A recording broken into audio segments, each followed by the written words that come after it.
Canada continues to be in a housing crisis, with some markets experiencing a serious shortage of housing. Rising inflation, of course, puts pressure on our individual pocketbooks, especially for younger folks, making it more challenging to afford a home. To chat about this in more detail is Anne French. She's a residential realtor with Grassroots Realty, and she serves the Southern Alberta area with the Lock and Key team. So great to have you with us, Anne. Thank you so much, Paul. I appreciate you having me. Yeah, I'm looking forward to the conversation, and I should tell our viewers you were our realtor a while back, a number of years ago, and we were just actually amazed at somebody relatively young in the business, and going like, "Wow, you were amazing." So, Oh, great, thank you. it was a good. So, where are things at with the Lethbridge and surrounding areas real estate market right now? I think prices have continued to increase, right? So, how much year over year? Yeah, so that's a great question. A few months back, I actually got several phone calls all in a row from people saying, "Hey, the news told me that my house increased by 10 to 15% last year, so now I want to list and sell it." So from that experience, I got to attend lots of homes and check out as far as where they were at in the market at the time. And so as far as percentage increase, and less so a percentage, I just want to say that they have definitely increased, but it does really depend property by property, depending upon your location in the city or outside of the city, whether you're a condo, a townhouse, a detached home, an acreage, all those things kind of depend. But around that 10% is probably fairly correct, I would say, as a whole overall, but definitely depends home by home. So. Yeah, and so that's a pretty significant jump for sure. Now, looking back over the maybe 5 years or so over that last period, in Southern Alberta, what has the real estate market doing? Has it been like kind of like every year going up 10%, or some years have been like 2%? Have there been any decreases, or is it pretty much a steady increase? Yeah, I would say the craziest time period was between 2021 and 2023, somewhere in there. Hmm. 2024 wasn't quite as big of a jump or an increase as far as what we saw in Lethbridge and the surrounding areas. But I would say that it has steadily increased every year, Hmm. and especially since COVID times in 2020, mid 2020, that's when the market really started to pick up and take off. And so, yeah, I expect that this year we will continue to see it rise with interest rates continuing to go down.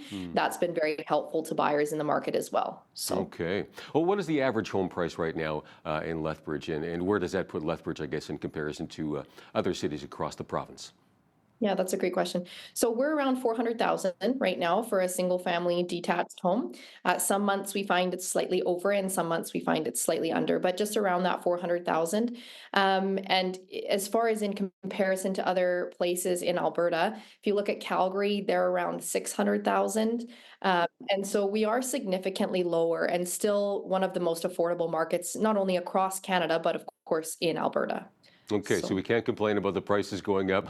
Big picture, we're doing all right in Lethbridge. What is driving up the prices?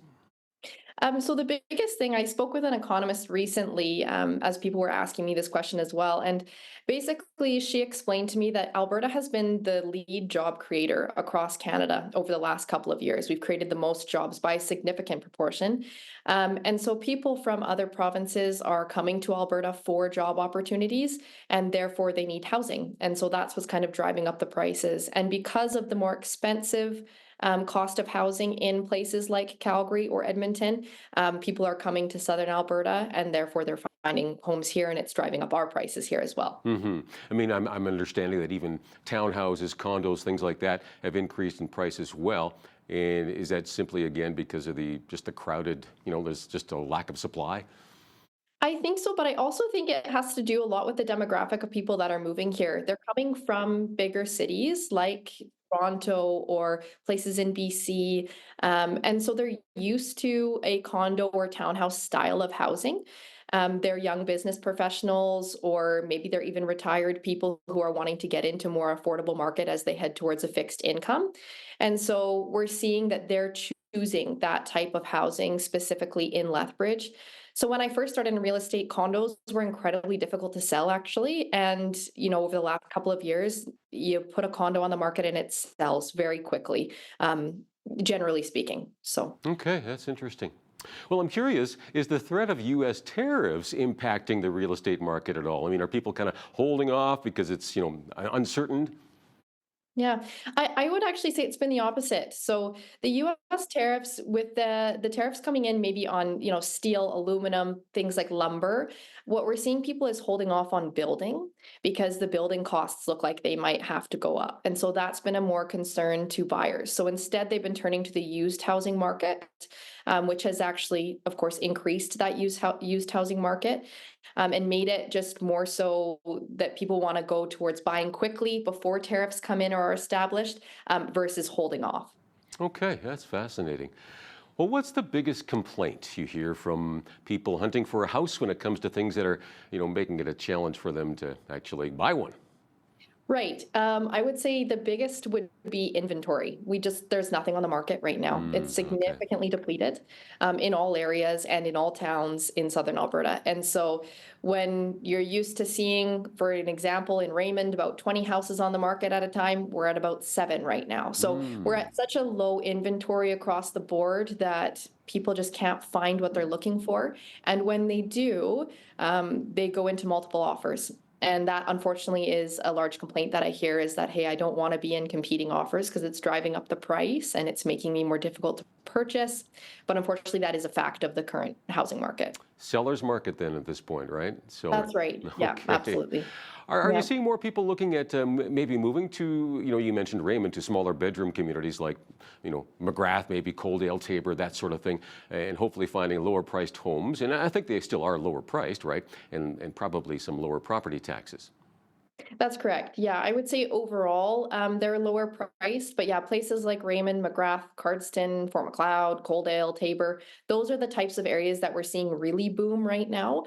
Once again, getting out of those bigger cities, and even Lethbridge is becoming, I mean, it's larger and larger every year, right? And so people are getting out of these types of cities and moving towards the smaller towns just to have the small town feel, but also for the more affordable housing costs. Yeah, the further away you get from the big cities, right? Yeah, the prices seem to drop, but then again, you've got the driving and all that kind of stuff and some of the inconvenience, right? So, all right, well, what other options are there for house shoppers? I mean, are we seeing people getting longer amortization lengths on their mortgages? How long of an amortization period can you get these days? So for an insured mortgage, which is anything below 20% down, we're looking at a 30-year amortization period right now. And that just came into effect, actually. And so that's helped buyers to be able to stretch out that amortization period a little bit so that their mortgage payments each month are a little bit lower. And that's kind of what people are leaning into, is that 30-year amortization. Yeah, sure drops the prices, and if you're tight on money to be able to afford a house these days, right? Especially for young people. Right. I get it. Yeah. Mortgage rates, they have been dropping. Where are they at right now? What's the lowest mortgage you can get? I don't know. Sure. Yeah, we're between 4% and 5%. And once again, kind of comes back to which institute you go through, as well as if you're an insured mortgage versus a non-insured mortgage. Around 4%, I would say, is the lowest that you can kind of see right now. And that's pretty good, actually. Like, historically speaking, that's very good. Of course, it's not like 2021 and 2022 when it was 1 to 2%, but that was crazy. And so I feel like we're a little bit more stabilized now at that 4%. Yeah. Are you seeing a decline in the number of young people looking to buy a home now because of the higher prices? I mean, again, I'm sure the lower interest rates are helping as well, but man, yeah, it's a big chunk. Yeah, it's very difficult for young people to get into the market, but I wouldn't necessarily say I've seen a decline. I would just say that I've seen more creative ways of doing it. So I've seen a lot more parents jumping on mortgages with young people. Okay, I've seen a lot more. they're sharing the mortgage sort of thing?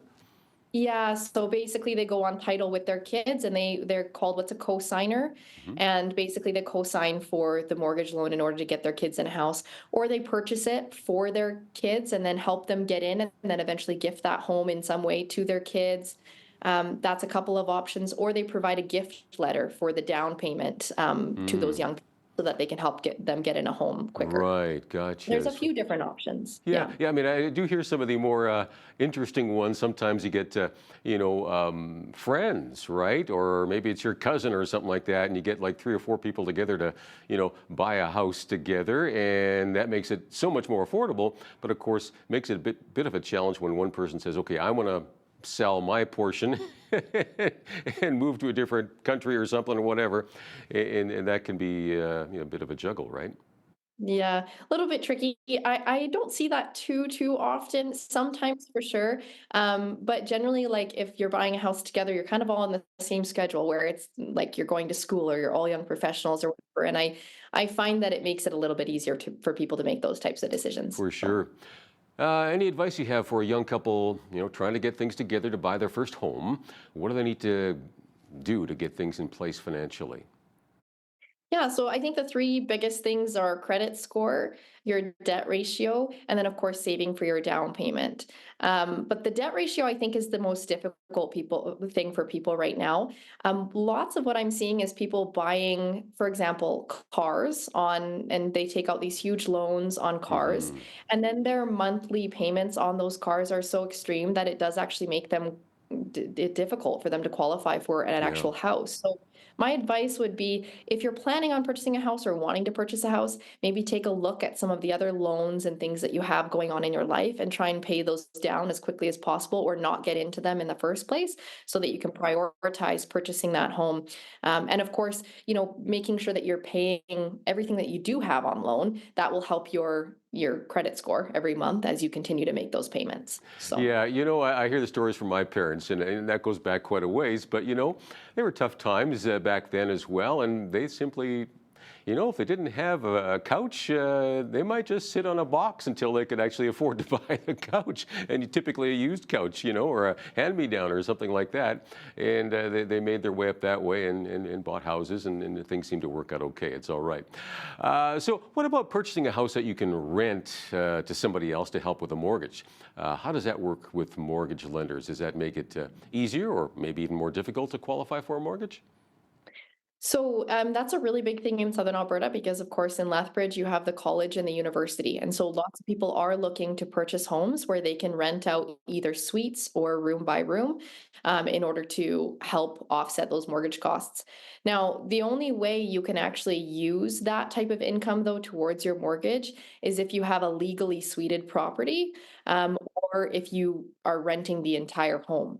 So you can't use room by room income towards your mortgage. You cannot use an illegal suite towards your income as well. And illegal suites are very common in Southern Alberta. Um, Illegal is a very scary word. People kind of freak out about that. But in other cities, it's non-conforming or, a little gentler of a word.